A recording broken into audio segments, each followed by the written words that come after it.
controlling and trying to control things that are out of our control is a big problem. Yes, controlling things that are out of our own control. I agree. Yes, because obviously like there's an extent of control that is good and healthy and serves you and serves other people. And I think that's more just like management. And it's like our own responsibility.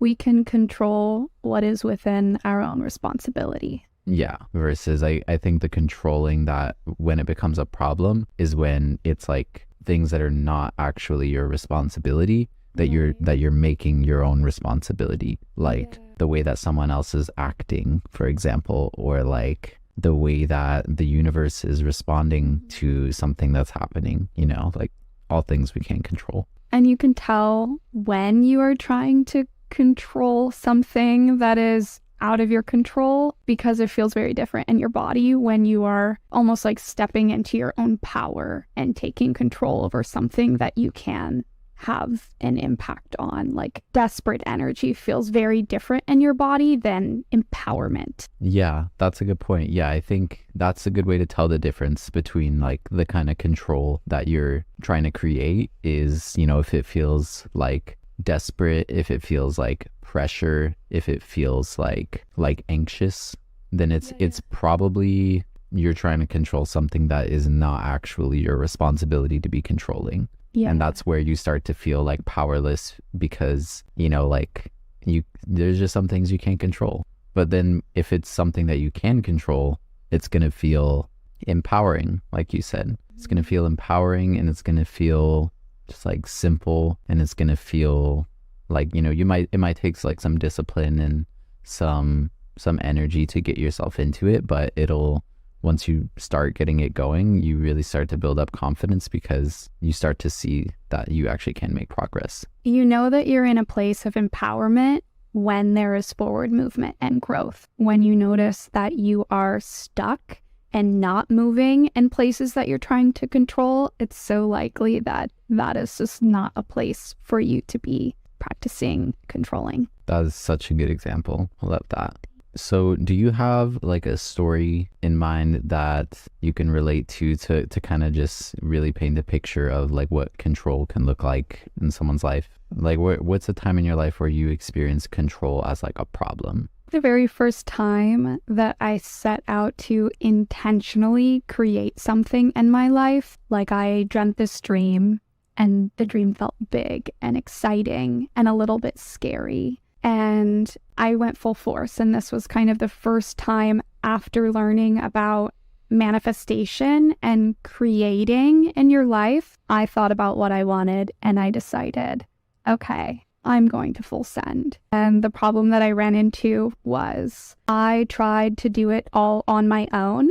Like I had been in this place of dreaming and visualizing and practicing believing in being able to have this in my life. And then I kind of switched gears and I was like, well, that's not working. So I'm going to go ahead and try taking massive action. And I quickly got burnt out because I noticed that I was trying to put all the weight on my shoulders and take the responsibility all into my own hands. And for me, that just came out as desperate action. It kind of started out as feeling, like I'm going to take action based on my inspiration. And I think without having any kind of faith or trust in other things to be working in my favor behind the scenes, I quickly got burnt out. And how did that have an impact on like the results that you were trying to get to? Yeah. So I was basically trying to create content. I wanted to be a content creator,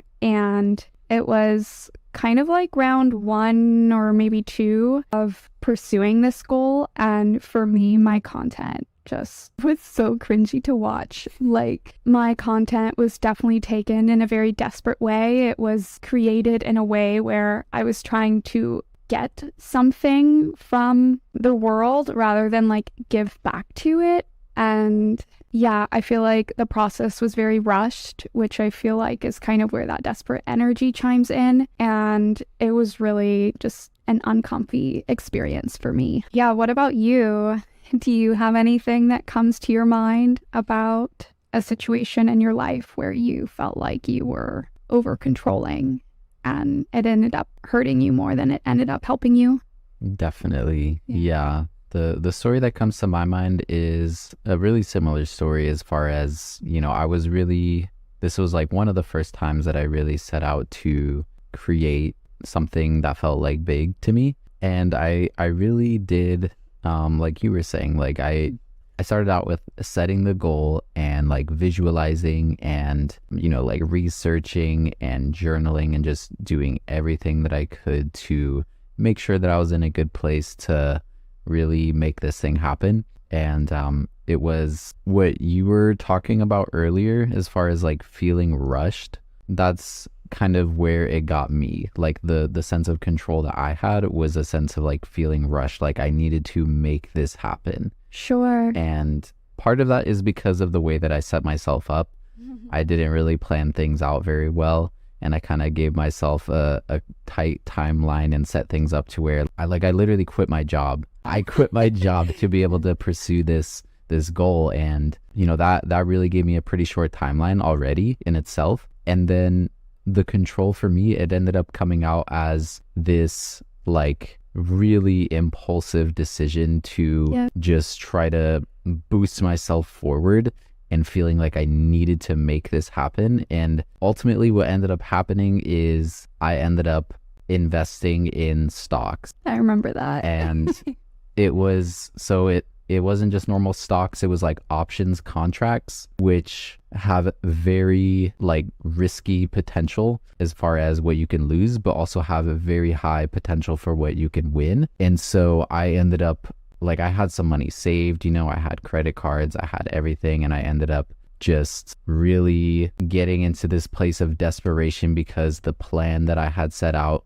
to follow wasn't really going as planned. Like things were not going well. I was trying to create this business. People were not buying into the business. I was running out of time. I was running out of money. And so I basically took all the money that I had, invested it in stocks, options, and lost all of it. Yeah. And that was all the money that I had. And so that was like $10K, right? It was about $10,000. That is ridiculous. Big one. That is the most money I've ever lost. I lost that in a single day. And so I remember that day. Yeah, it was really tough for me, but ultimately like the problem was that was me trying to control. That was me trying to force the universe to give me what I want. That was me trying to put effort and energy into things that I really had no control over the outcome.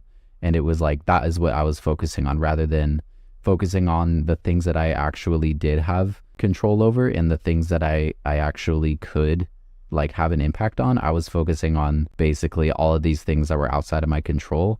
And it was getting me to feel really desperate and really impatient because like things weren't happening. And so it ultimately ended up getting me to this point where I just felt like I needed to completely stop everything that I was doing and basically go back to working at a job because I didn't have any money. And it just really, really set me back. And so, yeah, it definitely was painful. So it sounds like in your situation, being in this place of trying to control something that is not your part came out as very desperate kind of energy. And with that energy, it led you to make choices that you would not usually make if you were in this space of trust and faith and love. And in doing so, being in that place where you were taking those actions that you authentically might not have chosen if you were focusing on something within your control, you were set back and your well-being was hindered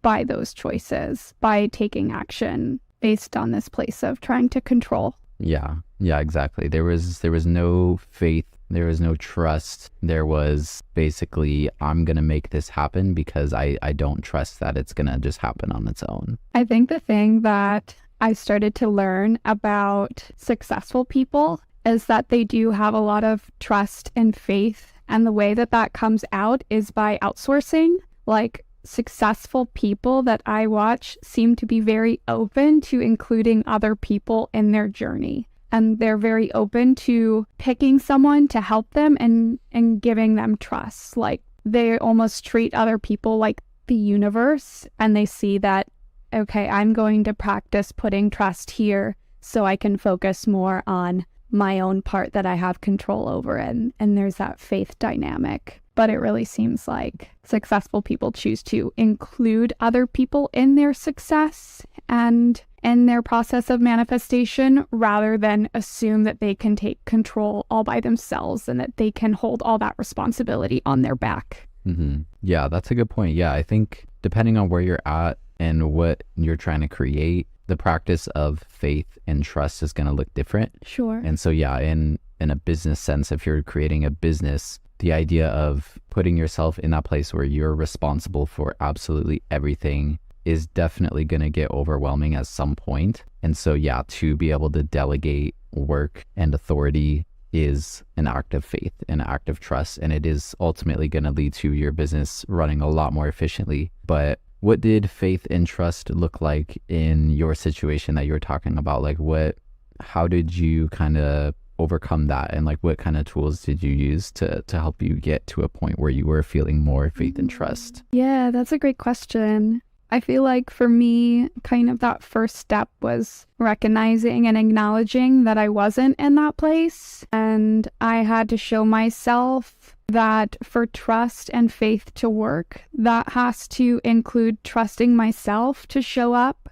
and do my own part. And it also had to include trusting the universe to show up and do its part. So I had to be in this space of practicing allowing the universe to work behind the scenes while I am taking action and doing my part. And for me, it looked like identifying the difference between those things. And the conclusion that I came to was my part is going to be the things that I have control over and I can make an impact on. And the universe's part is going to be those things that I just have to let be because I really don't have any control over this. And it really was just this place of practicing. I think practicing trusting myself and practicing trusting the universe felt really uncomfy, and it still does. But I do feel like through consistently practicing this art of faith, it has gotten less uncomfy and it has actually gotten more comfortable, and it's felt better to be practicing trust and faith, because now there's not this overload of pressure on my shoulders because I've distributed that and I've said, okay, this is my part and this is not. And I'm going to practice accepting that and doing what I can about that. Okay, yeah. So basically you just kind of took a step back and kind of just saw that you were putting a lot of energy into things that you actually couldn't control, and you kind of just redirected first of all, acknowledged the kind of things that you were putting your energy towards that you couldn't control, and then just redirected that energy into the things that you could control. And then like by doing that was helping create that feeling of trust more for you. Yeah. I think when you start to do those things, you start to notice and feel proud in the ways that you're showing up, and it builds that self-trust. Because I feel like I procrastinate a lot, and that's something that I've been working on. And the more that I choose to work through that discomfort and show up for myself, the more that I start to trust myself, and that feels really, really good. And then also the more that I practice allowing the universe and having faith that by doing my part, that's going to help the universe do its part, I start to notice those moments where the universe is also showing up for me, and that feels really, really good. And that, I feel like, breathes more faith and trust and belief into whatever it is that you're trying to create. It breathes more trust and faith into your manifestation, and that just makes it grow and build momentum at a much faster rate than trying to control its growth. What about you? What kinds of things have you put into to help you trust and release control when it's needed? So yeah, for me, I feel like, obviously I talked about how I kind of had to put everything on pause because I just absolutely screwed myself over. And so I had to first restabilize myself, put myself into a place where I felt like I could feel just safe in general to be able to do something without thinking that I might not be able to afford like food the next day, you know? Yeah. And then once I got myself there, I kind of just started getting into the spot of feeling like I wanted to, you know, make my own goals again and set some goals and try to achieve them. And as I was planning that journey to what this was going to look like, I kind of let go of the idea that it had to happen in a certain amount of time. Love that. And that was really huge for me, is I kind of just said, you know, I'm going to let this go at the pace that it needs to go at. And I don't know how long it's going to take, but I'm just going to allow it to take as much time as it needs to take. And I'm just going to do my part. And it's like what you were saying too, is I kind of recognized that I wasn't really focusing very much on my part of things. So I started focusing more on my part and kind of identified what that was, and then identified what part was kind of out of my control. And then just kind of really started to plan out how I could do my part. And then I really like that method. Yeah. Yeah, it sounds very empowering, like having this shift from I'm feeling so bad and uncomfy because I'm trying to manipulate something that I just can't manipulate, to I'm going to sit down and focus on what I can do. Like that feels so empowering.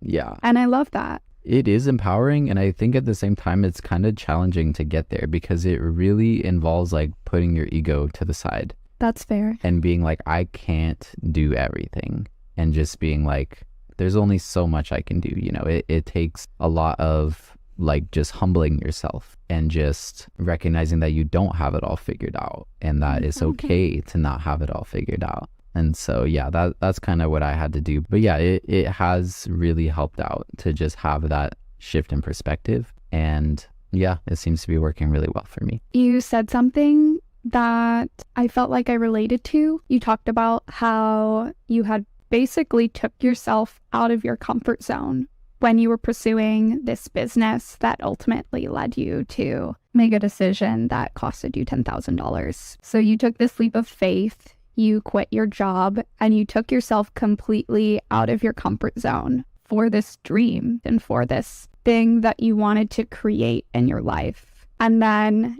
you got in way over your head because you were putting all the responsibility on your shoulders. And then you got yourself to a point where you felt like you had no choice but to bring yourself back into your comfort zone. And I feel like when we dream a dream, especially those dreams that feel big and scary, we want them so much for ourselves, because a lot of times the things that we want, like when we birth a desire or when we create a desire for ourselves that is new, it stems from experiencing what we don't want, which is oftentimes uncomfortable. So when we acknowledge, wow, I don't like this, but now I know that I want this, sometimes we're almost willing to do anything for that. And it can often result in us taking ourselves from this space that we're in that's familiar to trying everything different. And I feel like I've noticed myself doing that with trying to pursue this dream of content creation and becoming an influencer. And for me, it also has had this pattern of taking myself out into the unknown, a place that's very uncomfy, and exhausting everything that I can possibly, I exhaust myself because I'm trying so much, and then I'm burnt out and I have to go back to the safety zone. But I think that when we include trust in ourselves and in the universe, and when we practice true faith, it's not like we're taking this giant leap out into the unknown. It's like we are slowly moving ourselves out there, and we move at a more sustainable pace rather than this very rushed pace. And I feel like at first, when you start taking those steps out into the unknown towards this dream that you have, it's really uncomfortable because you are having to learn how to practice faith. Like, wow, I can't control it all, and I can't do it all, and I can't make this happen at the snap of my fingers. And that's really uncomfortable, but I feel like trust and faith is a little bit risky, but the risk pays off when you choose to make a practice out of it.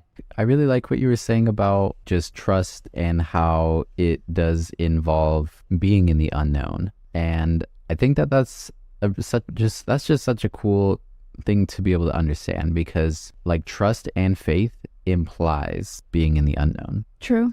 And I think it like the practice is being in the unknown and being okay with the unknown. And like you said, it's risky and also it's worth it because there's so much potential in the unknown. And, you know, if you are really willing to take the steps into the unknown and you're willing to be okay with things potentially not going exactly the way that you think that they're going to go, then you really create a lot more opportunity for things to happen in a way that is like very natural and in a way that could really like surprise you. I feel like practicing trust means that you need to be collecting tools and you need to be learning about how to find a little bit of comfortability in the unknown. A lot of times we hear the message, I know I've heard this before, where someone's trying to teach about manifestation and they just say, you just got to trust the process. And they talk about trust so much to the point where it almost makes you feel like, well, I either have to be all in and trusting or I'm just not going to get what I want. But I feel like not enough people teach about how to be in the uncomfortability of practicing that faith and trust. So what are some tools that you have that help you feel a little bit more comfy in the discomfort? For me, it just comes down to just balancing out that idea of comfort and challenge. Say more. Yeah, hear me out. So yeah, when it comes to manifestation or creating something that you want or going after a dream or a goal, there's obviously going to be your part and the universe's part. That's what we've been talking about, right? So once you get down to your part and figuring out what your part is, it could be easy to just see, okay, this is my part, and then just like dive into that and just like do it nonstop and just like only be focusing on your part. And I think that that can be harmful because like what you were saying is, and for me, like I needed to get back into that place of comfort because of the challenges that I was experiencing. Like I literally felt paralyzed, like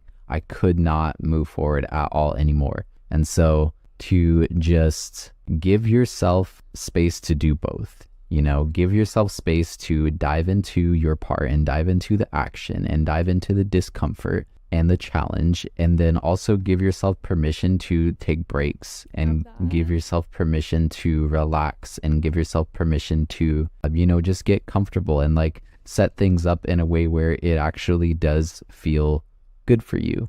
The amount of energy that you can bring into your work is largely dependent on the amount of rest and relaxation and comfort that you can experience. Because if you're uncomfortable, if you're, you know, not feeling safe, then you're not going to be able to perform your best kind of work because you're going to be stressed out. You're going to be like anxious. You're going to be uptight. But yeah, when you give yourself time to relax and, you know, take a breath and just take it easy, and then you're able to do that and then go back into whatever it is that you're doing, you're going to be a lot more efficient and you're just going to create better results. When we think of having our own part, we often think action. Mm-hmm. And a lot of times that can be translated to physical action and the external world, which I think is so important. But when I think about action, I like to break it up into 3 parts. So I think about external action in the outer world. What are some steps that I can take to start bringing into my reality what I am wanting to create? But then there's also the internal action.